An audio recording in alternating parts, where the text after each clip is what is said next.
Good evening everyone. કેમ છો તમે બધાય? આઈ હોપ કે તમે બધાય મજામાં હશો. તો વેલકમ ટુ ન્યૂ બ્લોગ. આજનો બ્લોગ હું સવારથી નથી ચાલુ કરી રહી, સાંજથી ચાલુ કરું છું, કારણ કે સવારનો તો હું કરતી જ હોઉં છું, પણ આજે મને એમ થયું કે રાતથીને હું તમારી સાથે શેર કરું. તો સાંજનો વ્યૂ કંઈક આવી રીતના કંઈક છે. I know you told your friend you're not okay, and tell me what's wrong and why you never said you felt that way. And guess you're trying to stay strong and fake a smile until I look away. But I've known you too long, it hurts to watch your blue eyes fade to gray as you fade away, as you fade away. Yeah, I'm about to fade away, cause every time I wake up I feel હવે હું બહારનો view તમને બતાવીને હવે હું આવી ગઈ છું પાછી ઘરમાં, અને હવે મારે રાતનો ડિનર બનાવવાનો છે, કે સાંજની રસોઈ ટૂંકમાં બનાવવાની છે. તો ચાલો હવે પાછા આપણે કિચનમાં વયા જઈએ. તો હું હવે અહીંયા તૈયારી કરી રહી છું, ઇડલી સાંભાર બનાવવાની છું. તો એના માટે સૌથી પહેલાં તો હું આપણે જે તુવેર દાળ આવે છે એ હું લઈ લઈશ વાટકાના માપથી ને, અને એ હું પહેલાં તો બાફવા માટે મૂકી દઈશ તુવેર દાળને, અને 2-3 પાણી લઈ અને ધોઈ અને પછી ચોખ્ખા પાણીથી પાછું ધોઈ અને બાફવા મૂકી દઈશ, કારણ કે ઇડલી સંભાર એવા છે ને કે તમે જલ્દીથી ને બનાવી શકો છો અને ફટાફટ બની પણ જાય છે.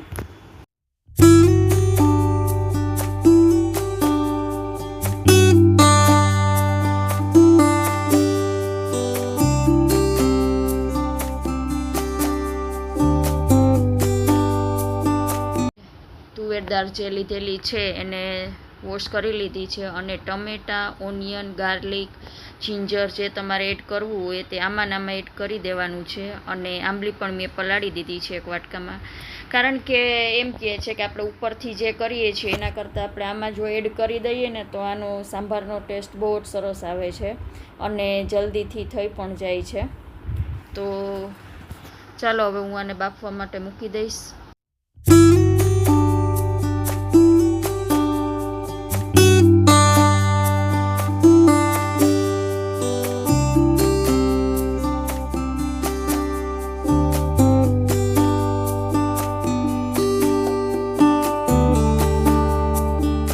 મારે અહીંયા ઇડલીની તૈયારી ચાલુ કરી દેવાની છે. તો મેં પહેલાં પાણી બાફવા માટે મૂકી દીધું છે, અને અહીંયા જે ઇડલીનું ખીરું જે આવે છે એ મેં લઈ લીધું છે. હવે હું એમાં નિમક અને સ્વાદ અનુસાર અને તેલ એડ કરીશ, અને જે આપણે ખાવાનું જે સોડા આવે છે એ હું એડ કરી અને બધું મિક્સ કરી લઈશ, અને હું પછી ઇડલી મૂકી દઈશ.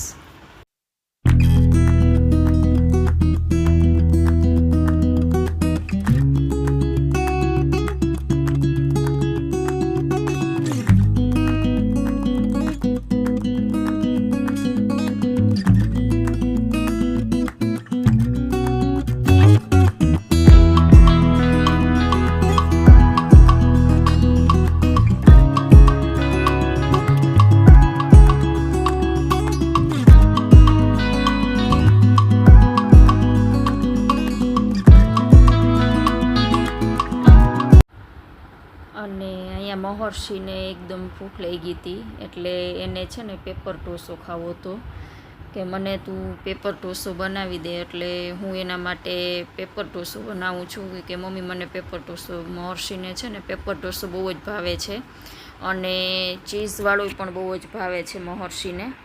તો એના માટે હું પેપર ઢોસો બનાવું છું, કે એને ભાવે છે એટલા માટે.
ગઈ છું સાંભાર કરવા માટે, કારણ કે મહર્ષિને પેપર ઢોસો આપવાનો હતો એ હું આપી આવી, કારણ કે એને બહુ જ ભૂખ લઈ ગઈ હતી. તો આ જે સાંભાર છે એને મેં બ્લેન્ડરમાં ક્રશ કરી લીધો છે, અને આમાં લાલ મરચું પાવડર, લીમડો, નિમક, કારણ કે નિમક મેં બાફવામાં એડ કર્યું હતું એટલે હું આમાં થોડુંક ઓછું કરીશ, એ એડ કરી દેવાનું છે. ટેસ્ટ એવો જ આવે છે બહાર જેવો જ. અને હા, આમાં આંબલીનું પાણી જે મેં પલાળીને રાખ્યું હતું, કારણ કે આમાં આંબલીનું પાણી જે છે ને એ બહુ સરસ લાગે છે સાંભારમાં. આપણે લીંબુનો ઉપયોગ નથી કરવાનો સાંભારમાં, હંમેશને માટે છે ને આંબલીનું પાણી જ એડ કરવાનું છે. અને મેં અહીંયા 2 ચમચી સાંભાર મસાલો એડ કરી દીધો છે, કારણ કે જે આપણે જલ્દી સાંભાર બનાવવો હોય ને તો આવી જ રીતે ફટાફટ બને છે. બાકી જે આપણે ઉપરથી અલગ વઘાર કરીને આપણે કરીએ છીએ ડુંગળી ને ટમેટું ને બધું એડ કરીને, પણ મારે ફટાફટ બનાવવો હતો એટલે હું આ જ રીત અપનાવું છું, કારણ કે આ રીતથી ને છે ને ફટાફટ સાંભાર બની જાય છે અને ટેસ્ટમાં પણ ઓના જેવો જ થાય છે. અને હા, આમાં આપણે હળદર એડ નથી કરવાની, કારણ કે હળદર એડ કરશું ને તો દાળ જેવો લાગશે, આપણે જે દાળ પીતા હોય છે કલર એ ટાઈપમાં આવી જશે.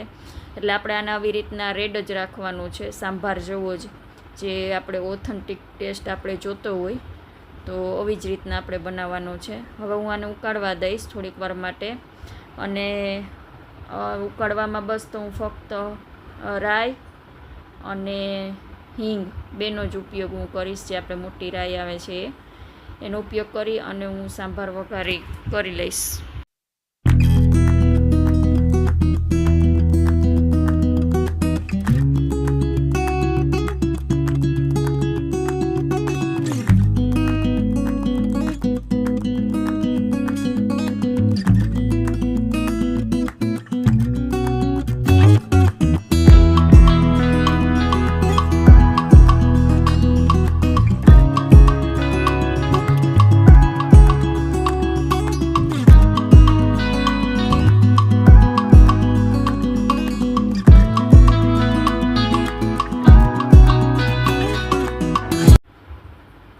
સૌને મારા ગુડ મોર્નિંગ, જય શ્રી કૃષ્ણ. તો સવાર પડી ગઈ છે વહેલી, અને સવારનું વાતાવરણ બહુ જ સરસનું, શાંત, પીસફુલ, એટલી મજા આવે છે. અને હવે હું સવારમાં આવી ગઈ હતી પાછી કિચનમાં, અને 6:45 વાગી ગયા હતા, અને મારે આજે મૈત્રી મહર્ષિ માટે ઢેબરું બનાવવાનું હતું બાજરાના લોટનું, કારણ કે આપણે આવું બધું આપણે જમવાનું એને આપતા હોય તો થોડુંક પછી આપણે એને હેલ્ધી પણ આપવું પડે છે. તો હું એના માટે આવી ગઈ હતી કિચનમાં. તો હવે હું ફટાફટ ઢેબરું બનાવી લઈશ, અને ઢેબરામાં આપણે ઘી એડ કરી શકીએ, નિમક એડ કરી શકીએ, એ કરી અને હું લોટ બાંધી લઈશ ઢેબરાનો.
નાસ્તો કરવા માટે સવારમાં બેસી ગયા હતા બે. અને મૈત્રી કાલે જે દુર્ગામાનું જે ડ્રોઈંગ કરતી હતી અધૂરું હતું એ આજે કમ્પ્લીટ કરી દીધું છે અને કેટલું મસ્ત કર્યું છે ડ્રો. તો હવે એ બે જતા હતા તો બેને જય શ્રી કૃષ્ણને કહેતી હતી હું કે બાય, જય શ્રી કૃષ્ણ.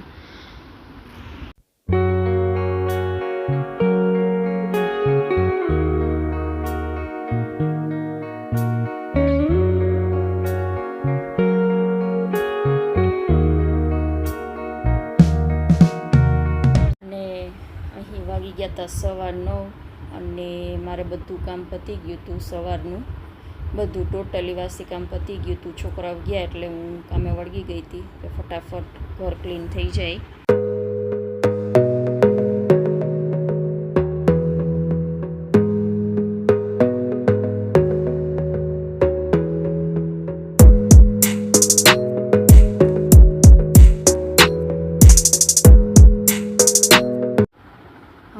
આવી ગઈ હતી કાનાની પૂજા કરવા માટે, કારણ કે બધું ટોટલી પતી જાય પછી આપણે શાંતિથી નિરાતે આપણે જે ભગવાનનું કાર્ય જે કરવાનું હોય એમાં શાંતિથી કરવાની મજા આવે અને ડિસ્ટર્બય નથી થતું.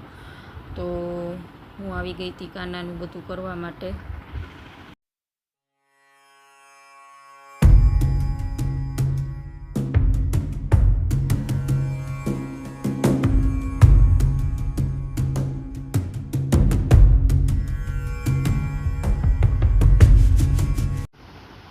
બધું કામ પતાવી આવી ગઈ હતી હું કિચનમાં. અને હવે મારે રસોઈ બધી તૈયાર થઈ ગઈ છે, કારણ કે આજે મેં જે રસોઈ બનાવી છે ને એ મેં આજે નથી લીધું. તો શાક, ભાત અને રોટલી અને છાશ બધું સરસ મજાનું જમવાનું બની ગયું હતું અને તૈયાર રાખ્યું હતું, કારણ કે મૈત્રી મહર્ષિ પણ આવવાનો ટાઈમ થઈ ગયો હતો, કારણ કે આવી ગયા બે. એનું પણ થોડુંક ક્લિક કરી લીધું. અને આ જે બોર્ડ જે છે ને એ છોકરાઓ માટે જ રાખ્યો છે, કારણ કે એને લેસન કરવું હોય તો દાખલા કરવા હોય આ તે બીજું તો અહીંયા જે રૂમ છે ને એમાં બધા રાખી દીધા છે. અને આ જો એ રૂમમાંથી ને જ આ વ્યૂ દેખાય છે કબૂતરનું.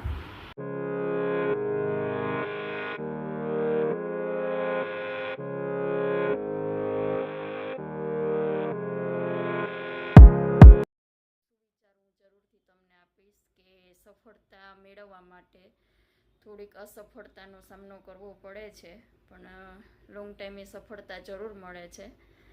એટલે નિષ્ફળતા પચાવવી પણ બહુ જરૂરી છે. તો ચાલો હવે ફરી મળીશું. જો તમને મારા વ્લોગ ગમતા હોય તો લાઈક, શેર અને સબસ્ક્રાઈબ કરવાનું ના ભૂલતા, જરૂરથી કરજો. તો ચાલો ફરી મળીશું નવા બ્લોગ સાથે. ત્યાં સુધી બધાને મારા જય શ્રી કૃષ્ણ અને કોમેન્ટ કરવાનું બિલકુલ ના ભૂલતા. તો ચાલો મળીએ પછી નવા બ્લોગમાં. ત્યાં સુધી થેન્ક યુ ફોર વોચિંગ.